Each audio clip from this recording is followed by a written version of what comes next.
Kakalampas lang natin ang Divisoria. Imagine mo, ang lapit lang pala ng City Hall ng Caloocan. Let's go! Bawat sulok ng Pilipinas ay may kwento. Mula sa tuktok ng bundok, sa malalayang pulo, hanggang sa makulay na kalsada ng mga lungsod. Merong isang hindi natatapos na paglalakbay. Dahil sa bawat hakbang, sa bawat destinasyon, may isang bagong kwento na naghihintay. Ang bawat tagpo ay nagpapaalala ng kung gaano kahalaga ang pagmamahal sa sariling bayan. Ang pangarap natin, hindi lang makita ang lahat ng ito, kundi ma-experience ang lahat ng adventures, hamon, at higit sa lahat, pagmamahal sa Pilipinas. Tara, libutin ang sariling atin.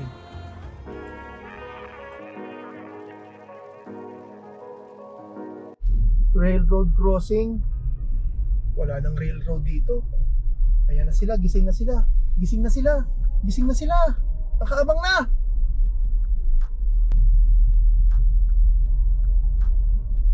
So I don't know if we crossed the boundary na ng Caloocan, Manila.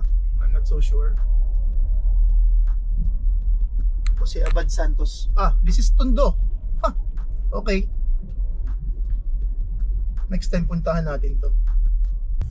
Makapagkape nga muna ng mga pards. Currently, nandito pa rin tayo sa Manila. Kakatapos na natin mag-shoot sa ating Manila episode. At papunta tayo ng Caloocan. Pag sinabing Caloocan, ano bang unang pumapasok sa isip nyo? Sa akin, motor. Pyesa ng motor, pampalakas ng motor, racing. Bang, bang, bang, bang, bang, bang, bang.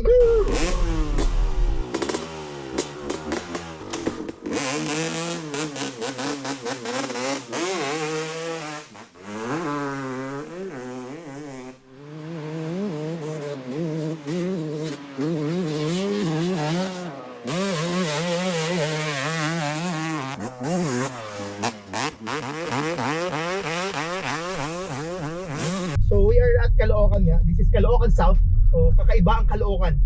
Bago tayo makarating ng Caloocan, ito muna ang quick history ng Caloocan. Caloocan has a long and revolutionary history. It was officially founded on February 16, 1815 during the Spanish colonial period. But what makes it truly special is that it became a major battleground during the Philippine Revolution of 1896. It is where Andres Bonifacio and the Katipunan planned their uprising against Spanish rule. Caloocan became a city on February 16, 1962. Naisip niyo ba kung bakit ito tinawag na Caloocan? The name comes from the Tagalog word Calooc-Loocan, meaning innermost area or remote place. Historically, it was a remote outpost connecting Manila to northern provinces. It played a significant role as a transit hub during colonial times. Caloocan City is fourth most populous city in the Philippines. With over 1.7 residents, it covers an area of 53.33 square kilometers. To compare, it's slightly larger than Manila but much smaller than Quezon City, which is Metro Manila's largest city. Caloocan is bordered by several cities and municipalities. To the north, it touches Bulacan, while in the south, it shares boundaries with Manila, Malabon, and Navotas. Valenzuela and Quezon City also surround part of Caloocan, forming a diverse and bustling landscape. Caloocan City has a total of 188 barangays. South Caloocan has 118 barangays, while North Caloocan consists 70 barangays. Each barangay serves as local government unit, contributing to the city's vibrant and organized community life. Here's some interesting facts about Caloocan City.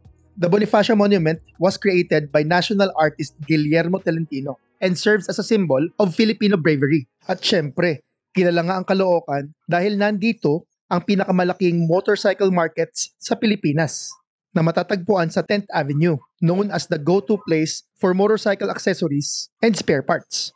The city is known for the La Loma Cemetery, one of the oldest cemeteries in Manila, with Spanish-era tombs and grand mausoleums.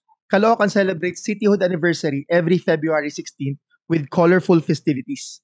Shopping hubs like Victory Mall, SM Sangandaan are popular hangout ay sikat na tambayan ng mga locals. Eco parks and public spaces are also available for people to enjoy a little greenery within the cityscape. And lastly, Caloocan nga is the city that is split into two, North Caloocan and South Caloocan, divided by Quezon City. Which brings me to the question, naisip nyo ba, why is Caloocan separated into two? Ito short story dyan. A long time ago, Caloocan was one vast and united land, stretching from the heart of Manila all the way to the lush fields of Bulacan. Its people lived harmoniously, bound by their rich history, trade, and the spirit of Andres Bonifacio, the Philippine hero who once walked their streets. Pero sa paglipas ng panahon, ang pagbabago ay dumating na parang isang malaking bagyo.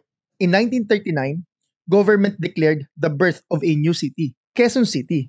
To build this grand vision, large chunks of land taken from Caloocan, splitting it into two areas, one near the bustling heart of Manila and the other stretching towards the northern provinces. Time moved forward and the divide grew wider. South Caloocan became a thriving commercial hub filled with markets, trains, and monuments of history. North Caloocan, on the other hand, blossomed into a quiet residential neighborhood surrounded by nature and new opportunities. Despite the distance, Caloocan remained one in spirit. The people of the North and South still shared the same pride, the same culture, and the love for their city. At kahit tumawid sila sa ibang kalupaan para maabot ang isa't isa, alam nila sa kanilang puso na sila ay nagkakaisa. Because no border, no road, no law can truly separate a city built on unity, resilience, and history. So yun nga mga pards, ang Caloocan is nahati sa dalawang lugar or sa dalawang isla. That's Caloocan North, which is really north. My God, one time pumunta kami ng Caloocan North, lampas pa ng QC Fairview. Ang layo compared dito sa Caloocan South. Sobrang south na talaga siya. As in, Manila, Parañaque, south na. Yun, Caloocan North is parang Bulacan area na. So sobrang layo. So ngayon, ikot nga tayo dito ng konti. If may na-miss pa ako doon, please do share via comment. Alam ko na pupunta ako dito eh. Motorsiklo. Konting ikot lang. Pero this place is really busy. So, bisita tayo at hindi ko pa naman nakikita ang City Hall ng Caloocan City. Looking forward for that. Tara! 7 minutes to City Hall. I wonder if this is Caloocan na. Tingin tayo. Grace Park. Oh yeah, this is Caloocan already. So in a few minutes, we will be arriving sa Caloocan City Hall. It's around 6:40 AM. Good thing about sa mga ganitong oras na umiikot-ikot ka is hindi pa ganun katindi ang traffic. Well, meron ng traffic pero compared naman sa rush hour like 7, 8 or 8, yan talagang busy na mga tao nun. Ito in fairness medyo maluwag-luwag pa. Sa tagal-tagal kong pagpunta dito sa Caloocan, first time ko lang makikita yung City Hall. Bakit nga ba naman ako pupunta doon? Eh ang habol ko nga pag pumupunta dito, motor. So this is C3. Yan, this is C3 Circumferential Road. Gagawin din natin ng video yan. Lahat ng C or circumferential road dito sa Pilipinas or sa Metro Manila, dadaanan natin. But for now, Caloocan muna tayo. Maliliwan na tayo dito.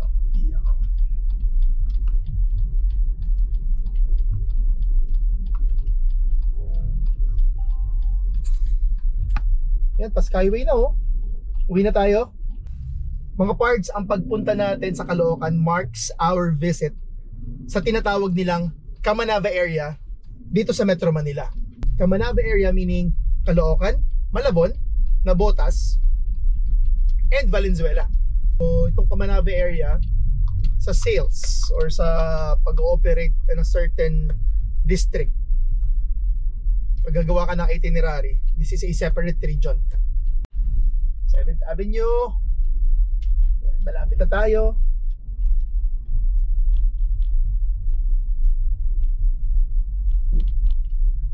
Malapit na tayo sa mga motor. That's the 10th Ave. So doon tayo liligaw. And boom, 10th Avenue, Caloocan. So yan na yung mga sikat na bilihan ng motorsiklo. Actually hanggang dun pa yan eh. Straight yan, diretso yan.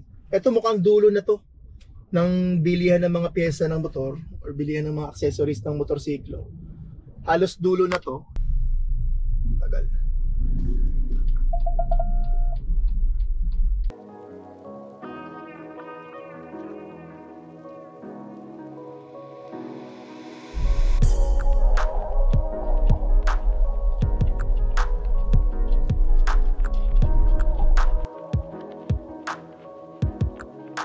This is the City Hall ng Caloocan. Ha, okay. Saan tayo mag-picture? Dito tayo. Ayan, lungsod ng Caloocan. Hazard tayo dito saglit. Ito na madali dito sa ibang lugar na pupuntahan natin. Feeling ko, mas madali na ditong makakuha ng thumbnail.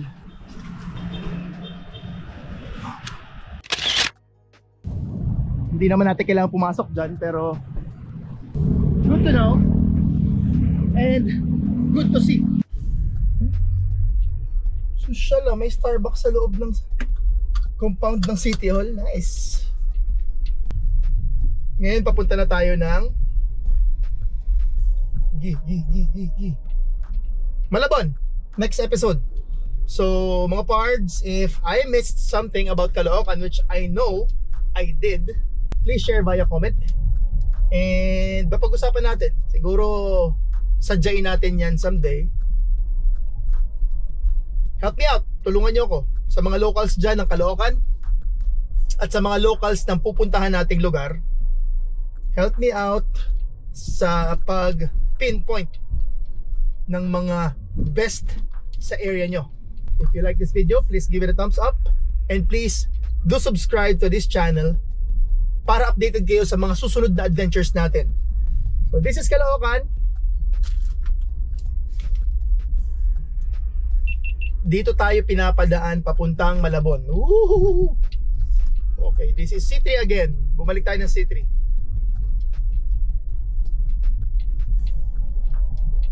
Okay.